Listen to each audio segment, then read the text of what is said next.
Sa lubid para safe, no? Basta dito na lang.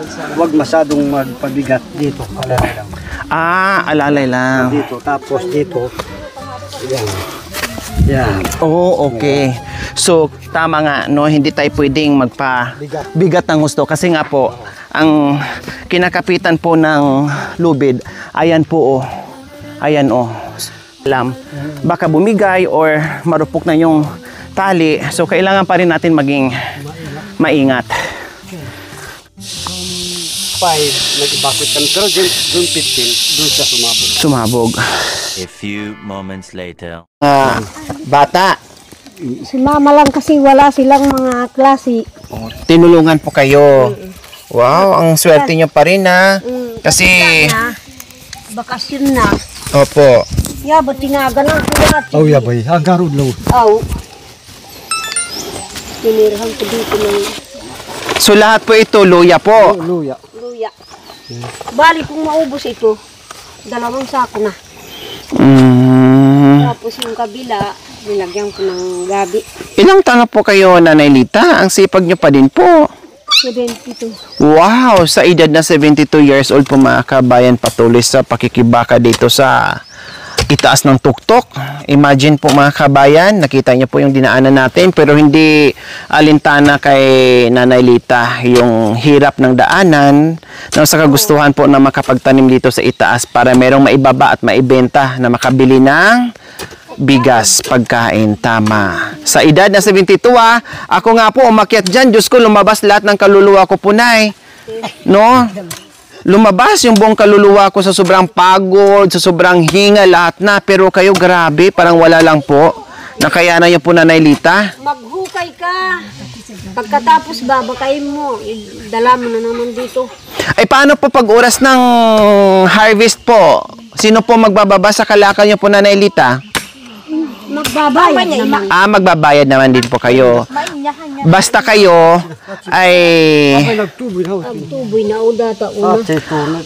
Basta kayo po, Nanay, ay naglilinis lang po, tanim. Pag nag-harvest, ang naghahakot, iba naman, mga kaanak niyo po or mga pamangkin, anak. Halimbawa, may harvest na ako. Opo. Pwede naman kinabangan na yung makinabang yung ibang mga yung nakabakante sa Ang ibig sabihin ni Nanay, halimbawa, siya dito nagtanim, para kahit papaano, may kita siya, para kahit papaano po, yung ibang walang trabaho sa patag po, mga kabayan, na maghakot sa kalakal niya, na mabayaran niya, nakikita din na hindi lang po siya. Yun yung ibig sabihin ni Nanay Lit.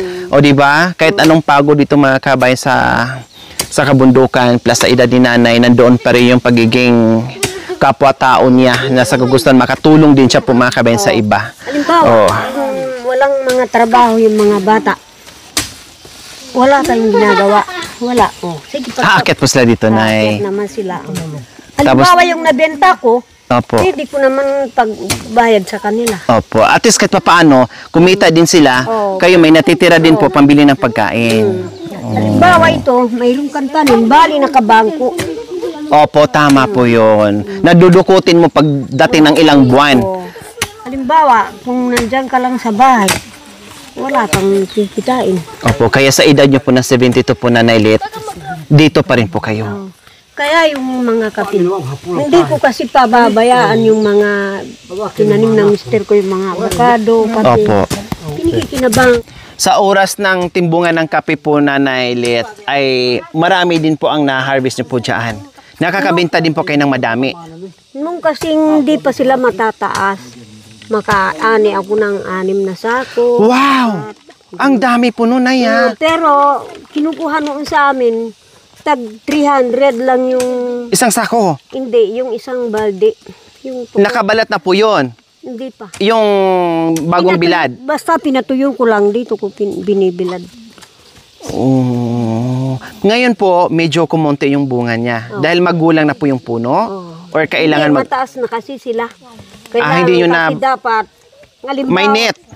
Halimbawa ito kasi, dapat, kung ganito siya, Opo, na kung mababa. ganito siya, dapat kung halimbawa, dito mo kukunin kung halimbawa, 15 na yung sanga niya, Opo. tapos, Aabutin alisin na mo- lang. Hindi, alisin mo yung Ah, dulo. para hindi po siya tataas, Nay. Para hindi tataas. Maging bonsai kumbaga. Oo. Tapos, Ah. gaganyan na yun. Ang technique po pala, Nay, halimbawa, 1, 2, 3, 4, 5.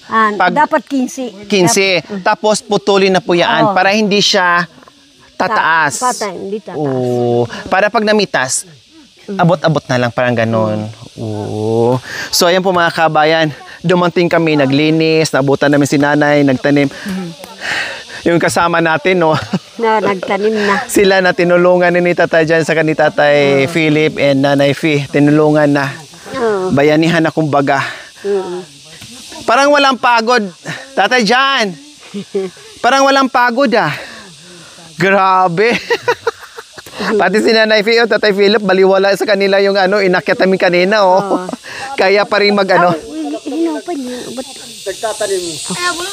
Magtulog ka na rin. Grabe, ganito sila mga kabayan. Maabutan mo yung nagtatanim. Ito yung, opo. Maabutan mo yung nagtatanim, dapat matutulong ka. Opo, yan yung nakikita ko sa kultura ng mga kapatid nating Aitas. Ganyan talaga sa mga kabayan. Ganyan talaga. Ipadurot tabahon. Nandoon pa rin at hindi nawawala yung kanilang kultura na bayanihan. Aw. Di ba? Kaya Dito pagdating, gawa mo walang maraming salita mga kabayan. Dampot, butas, no, asarol, and then tanim. Ganyan. No, kamag-anak mo o hindi, pag mayroon, ganyan tulungan talaga mga kabayan. Napaka-nice na kagawian ng ating mga kapatid dito. O buti nang umakyat kami na Nailit, no? Buti umakyat kami. Natulungan po kayo. Kasi sabi po nila sa akin, nanay, wag daw akong pumunta dito, baka hindi ko daw kaya.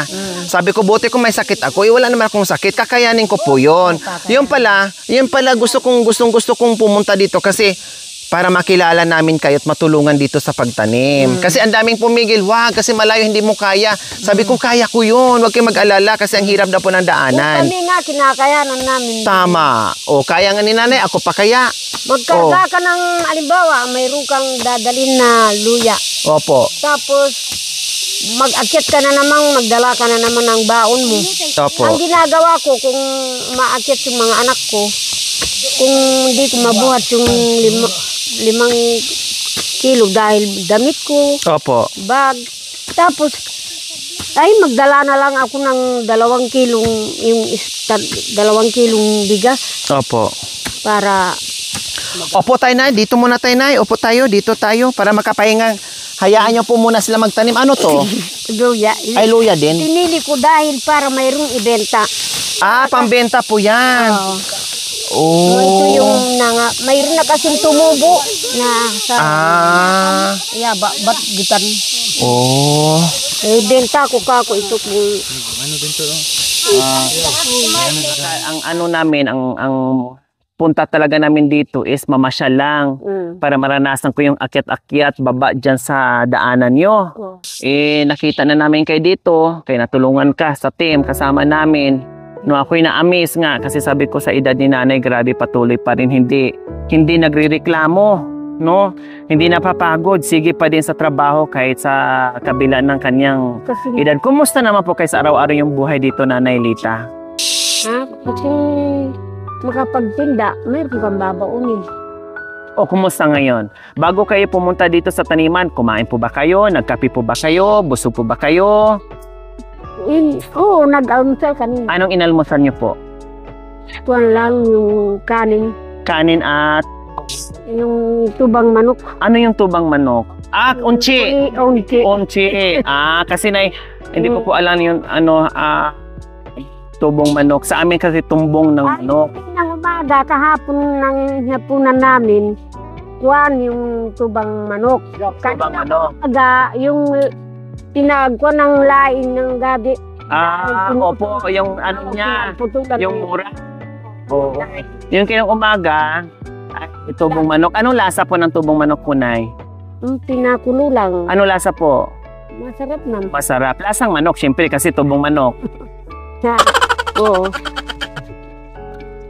Siyempre tubong manok, lasang manok po yun. Wala. No, ngayon ay kasi sabi niyo po, yung mga ibang pananim niyo po dito ay pamana ng inyong mister. Balik kayo na lang po dito nag-aalaga. Nay, ino-continue niyo po, kayo na po ang nagpatuloy dito sa pagtatanim at nag-aalaga sa mga pananim ni tatay noon. Hindi pa kasi nalinis din yung iba dahil na kung ako dito sa paglilinis muna ng tanimang kuluya. Opo. Gabi. Ibig sabihin meron pa, malawak yung taniman. Hindi ko pa hindi, yun na lang yung taniman ko.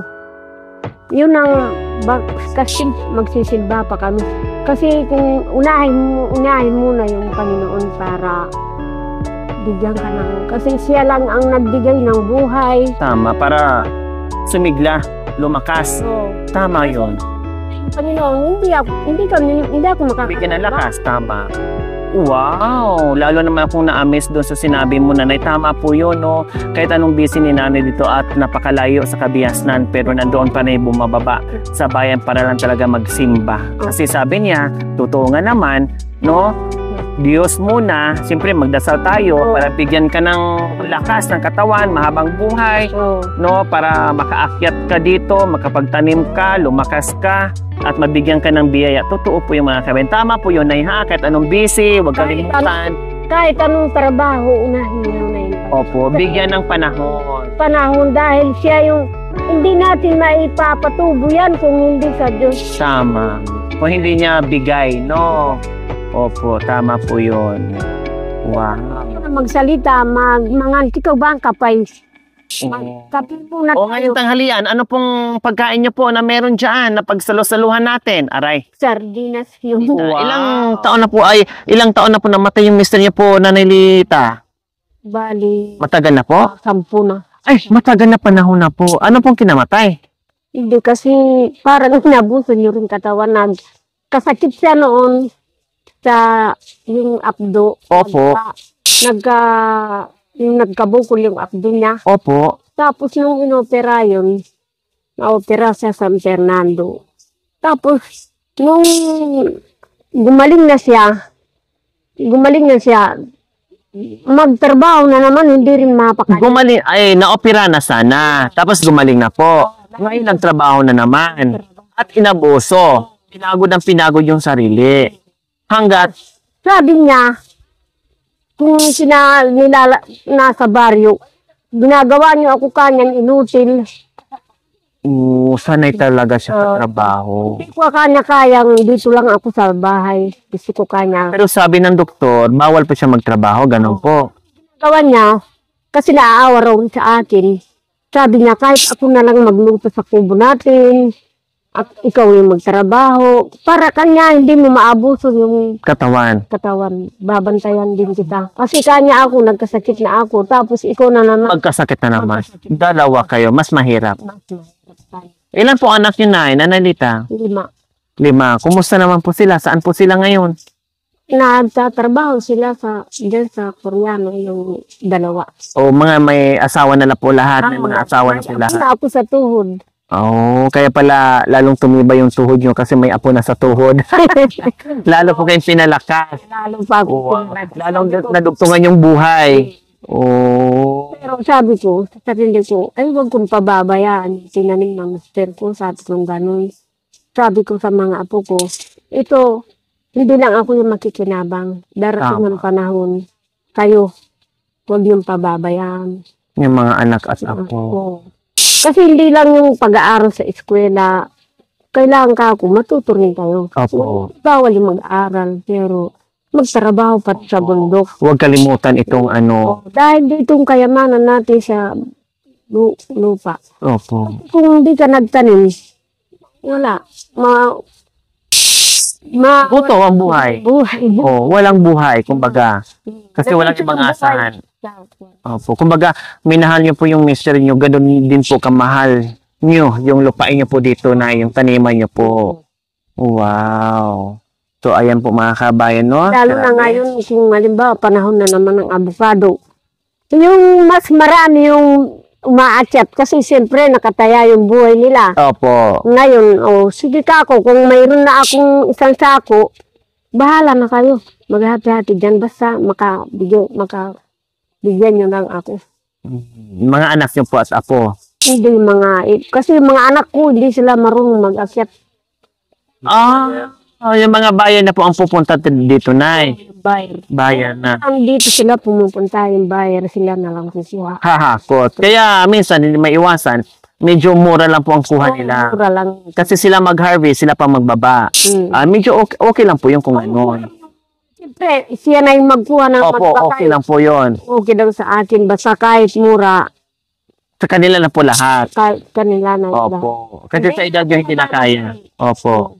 Pero kung gusto kong magtinda, magtira naman ako para sa akin. Opo, na itinda nyo po. Kumbaga sa bayan, parang ganon. Oo, sa bayan. Medyo mataas-taas.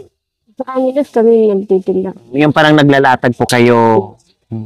Kung minsan nga, kung halimbawa, kanin yung matatanda, wala namang tawad o dagdag, sige. Dahil siyempre, Tumatawad pa po sa inyo, Nay. siyempre kung malapit na yung kasukin mo na. Opo, yung mga suki pinagbibigyan nyo. Pero kung ako ang suki nyo, Nay, di na ako tatawag, magdadagdag pa ako. Oo, sana. Kasi alam ko ang buhay nyo po na kung gaano kahirap. Oo nga, kaya yung mga teacher, dito sila umaakyat para maranasan nila. Kasi kung pagdating sa bayan, ay, tanim nyo lang yan, pero hindi nila alam, malaking pagod. Siguro nakita mo yun. Ang daanan, grabe po, Nay. Daanan. Sabi ko na nga, balik na tayo. Yung parang may hatdanan. Opo. Pero ko yun.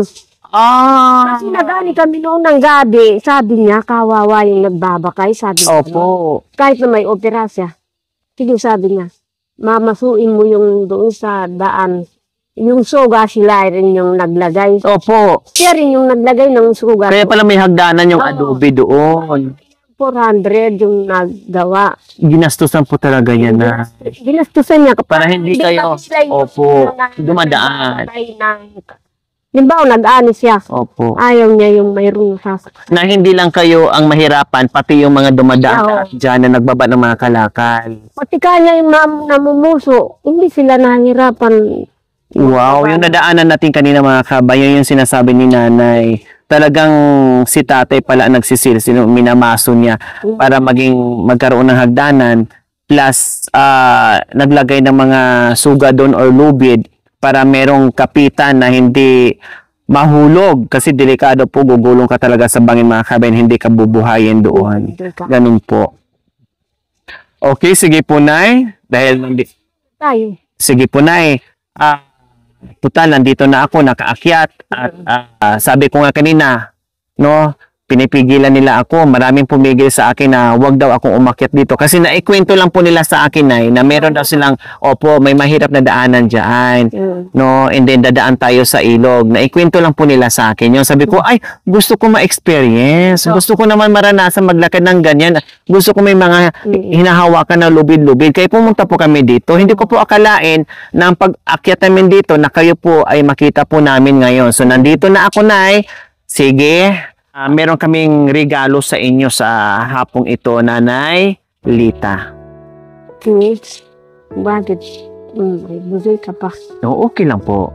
1,000, 2,000, Muna. 3,000, Talagang ginyati.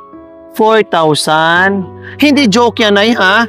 5,000. 5,000 para sa isang masipag na Nanay Lita dito sa kabundukan na hindi umaayaw sa anumang Panginoon yung naghila sa iyo dito. At yung kanina kinuha ko yung luya, sabi ko, para sa Lunes na naman kako, meron akong babaunin. Isusinda ko ito. Ito yung binigay ng Panginoon. Una, babaunin nyo po. Magkano yon? Halimbawa yung luya nyo kanina, yung dala-dala nyo, kung maibibenta nyo po sa Lunes. Tag 100 lang yung kilo. 100 yung kilo? Ilang kilo po yon sa palagay nyo? Ay, 1 kilo. O mga 300 lang daw. O ngayon sobrang binigay ni Lord. Oo, sobra. Kasi sabi nyo kanina, kailangan unahin si Lord bago yung gawain. O tama yun. Nagdasal kayo. Kaya sabi ko kanina, ay tulungan nyo na ako para makapagpahinga tayo, para magsimba man sa linggo. Hindi sa lantanan. Opo, magkapahinga. So masaya kayo ngayon na nakatanggap kayo ng 5,000? Masaya. Mukhang malungkot kayo. Panginoon yung nagbigay ng ikaw yung ginamit para makapunta ka rito. Masaya kayo sa pagbisita po namin. Kaya lang, hindi kayo muna kasi kakain ng... Mabawasan yung budget nyo po dito na kasi mahihiba kami, madami po kami na mahihiba.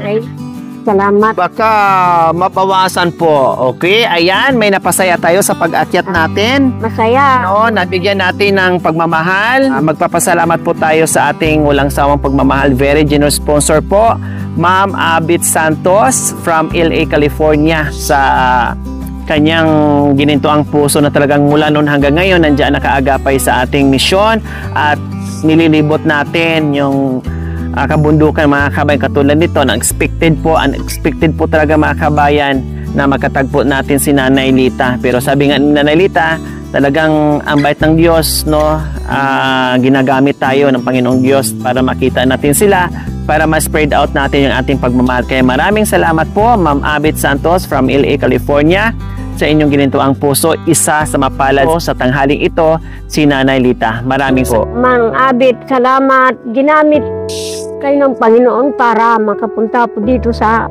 bundok sa tinataniman ko. Kanina pinaplano ko yung luya na binta ko kako ito para mayroon akong babaunin sa Lunes. Napaiyak si Nanay. Siyempre ginamit ka ng Panginoon para tulong ka din dito. Hindi nila ako pinapabayaan ng mga anak ko. Kaya lang ako rin matigas ng ulo. Okay. Gusto ko yung gumagawa. Napapawisan po kayo. Okay lang po kasi sabi niyo naman kanina, kaya niyo naman disiplinahin yung sarili niyo na hindi niyo inaabuso yung katawan niyo. Kapag nakaramdam kayo ng pagod, pahinga na. Tama po yun, Nay. Huwag abusuhin. Kaya halimbawa, masakit na yung katawan mo. pahinga. Opo. Saka napaka-swerte nyo dahil binigyan kayo ng mga anak na sobrang mapagmahal. Biro niya, pinagbawalan kayo, nag-aalala sa inyo. Ibig sabihin, mahal na mahal kayo ng mga anak nyo. Kaya lang, syempre, sa kagustuhan nyo na exercise, na hindi kayo malumpo kaagad, no? Kaya ito yung ginagawa. Ito yung ginagawa ko. Opo. Bali ngayon yung tinanim ko lahat-lahat na 2 sako. Tapos isang sako na ubi. Opo. Isa ka gabi. Mayroon din ako doon. Meron din po. Sa ibang taniman. Mayroon din. Saging. Sa ubi. Luya. So ayan po mga kabayan, hindi na po tayo magtatagal, baka maabutan tayo ng ulan at hindi tayo makatawid sa ilog na dinadaanan natin kanina. Nanay, hindi na po ako magtatagal ha. Ingat po kayo dito, Nay. Okay, salamat din po. Ingat po. Salamat po, Nay. Salamat po. Ako yung natulungan sa ibang tao. Tama, opo. Salamat po, Nanay. So ayan po mga kabayan, tayo ay pauwi na ngayon. At ibang way na naman po ang ating dinaanan ngayon mga kabayan. Kaya iba't ibang scenery ang nakikita natin sa ating kamera. Ayan. May mga dala-dala kami yung buko mga kabayan na nanguha para pang tanim doon sa view deck dito sa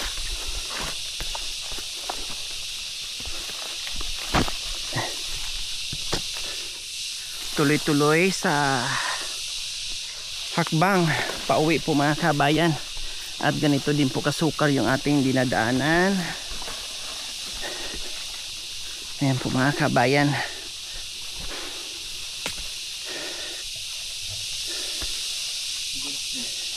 Maano nga, madulas.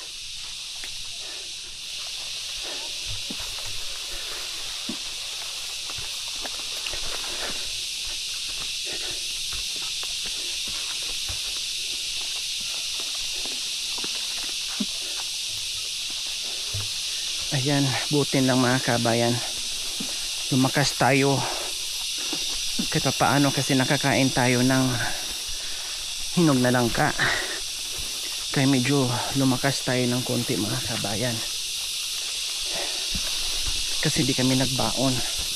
Pero syempre bago kayo umalis ay busog muna, diba? Grabe mga kabayan, doon pa kami uuwi oh. Ayun sa kubo na yun, yung malayo. Ayun. Yung kugon. Yung kugon te, iba din yung ano. Yung may kugon? Iba yung may hero, yung kasunod ng hero. Ha, ang layo naman nun. Ayos na. Nabag to may hero. Balik na lang tayo tay. Doon sa may ano lubid. Opo. Tara, balik na tayo. Iiyak ko na lang talaga. Ang galing. Halos kalating araw mga kabayan. Halos kalahating araw po mga kabayan. Ang daming ilang bundok ang tinawid-tawid namin mga kabayan. Grabe.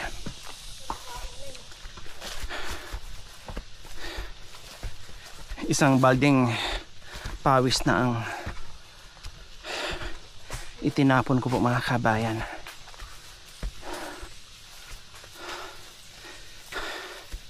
Tapos may mga bit-bit kaming mga pangtanim na nyog dun sa view deck. Si Ate Flor may bit na sobra naming langka. Ayan, kahit nadapayan pero hindi niya binibitawan yung langka kasi sayang.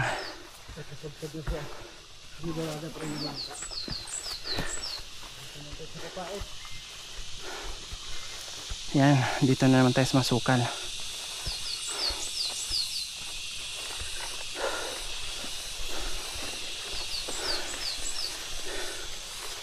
Yeah.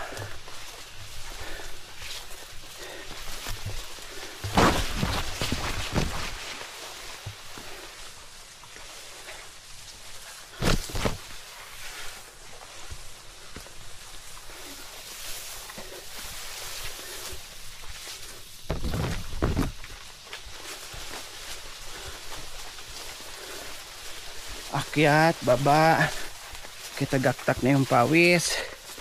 Ang sarap, gumaan yung ating katawan mga kabayan. O diba, Diyos ko, hindi simpleng mission lang po ang ginagawa natin mga kabayan.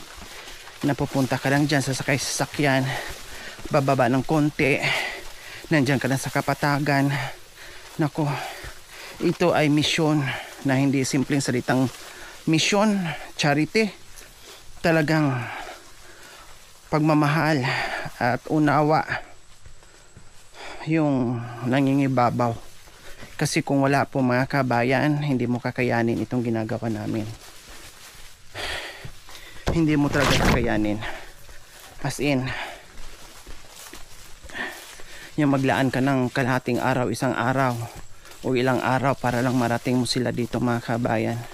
Kung wala kang pagmamahal, wala kang unawa, ay tuloy-tuloy pa rin po tayo sa ating paghahakbang dahil hindi pa tayo nakakalahati at nahulog ang langka. Hindi po ate madulas. Siya ang umakyat, siya rin ang nagdala, siya ang nagpakain. Kaya malaki ang utang na loob namin kay Ate Flor. Tatanawin namin yan ng buong buhay. Ate malaking utol. Tatanawin namin yan ng malaking utsin. Buong buhay yan. Buong buhay tatanawin, buong utol. Hindi namin makakalimutan dahil sinalba ni Ate Flor yung aming gutom. Dahil sa hinog na yan na langka na yan. Ay, buti pa yung langka. Mabango. Tayo nito nabata na. Naabutan kami ng ulan sa gitna ng kabundukan mga kabayan. Ayan, so yung ating mga importanteng kagamitan ay ilagay natin sa plastic. Dahil mahirap na, lalong lalo na yung ating mga kamera. Itong 360 ay naka ano naman to, waterproof naman to, kaya hindi to mabasa. Yung mga kamera lang natin, cellphone, ay kailangan natin plastic po yan. Tayo, pang ano, sa ulo. Plastic.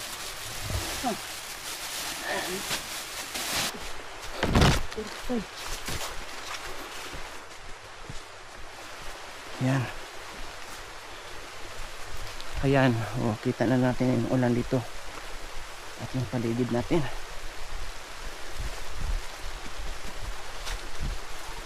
Gumigiwang-giwang na yung tuhod ko mga kabayan.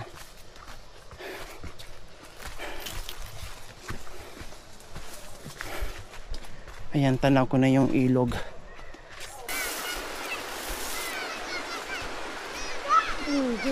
Oh, ayan yung mga bata nagsisigawan. Kanina pag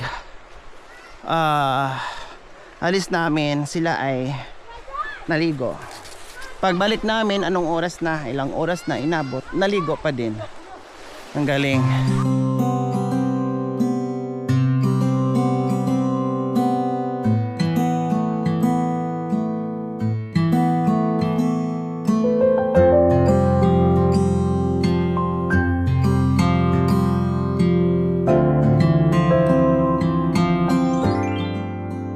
Thank you for watching. Don't forget to like, share, and subscribe.